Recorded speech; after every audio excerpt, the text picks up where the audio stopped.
சூரியன் என்ன காணோம். நாங்க என்ன எந்திரிச்சிட்டோம். நேரமா எந்திரிச்சிட்டோம். தக்காளிலாம் கட் பண்ணிட்டு இருந்தோம்.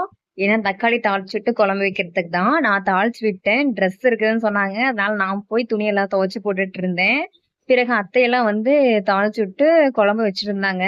சூப்பரா இருந்துச்சு. அந்த நன்னி குழம்பு வந்து சூப்பரா இருந்துச்சு.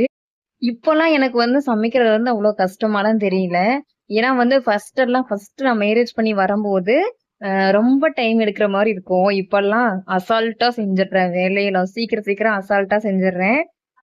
நீங்கலாம் அம்மா வீட்ல எவ்ளோ ரெஸ்ட் எடுக்கணுமோ, அவ்ளோ ரெஸ்ட் எடுத்துக்கங்க. ஏன்னா நம்ம போற வீடு எப்படி இருக்குன்னு தெரியாது. நான் வந்து எங்க வீட்டெல்லாம் தப்பா சொல்லல. இருந்தாலும் நம்ம அங்க இருந்த மாரி இருக்கவே முடியாதுங்க. அதுதாங்க உண்ம. வேணா யார வேணா கேட்டு பாருங்க. துணி துவைக்கலான்னு நான் போனா, அங்க 2 சின்ன பையங்க போயிட்டாங்க. நான் எங்க எறங்கி போயிட்டுருக்கேன்னா, அங்க பாலம் இருக்கும். பாலம் வந்து இப்ப எடுத்துட்டாங்க. எல்லாம் தூர் வாரேன்னு சொல்லிட்டு எல்லாத்தையும் எடுத்துட்டாங்க. அதனால நம்பி ஆட்டுக்குட்டிய முடக்க போனா, அவிங்க போயிட்டே இருக்கிறாங்க. அங்க போயிட்டாங்க. கீழ தண்ணி போயிட்டாங்க. போயிட்டு அப்புறம் மறுபடியும் வந்து முடுக்கி விட்டு, மறுபடியும் மேல வந்தேன். வாங்க துணி துவைக்க போகலாம். எல்லா வேலையும் முடிச்சுட்டோம். Okay bye. Thank you so much.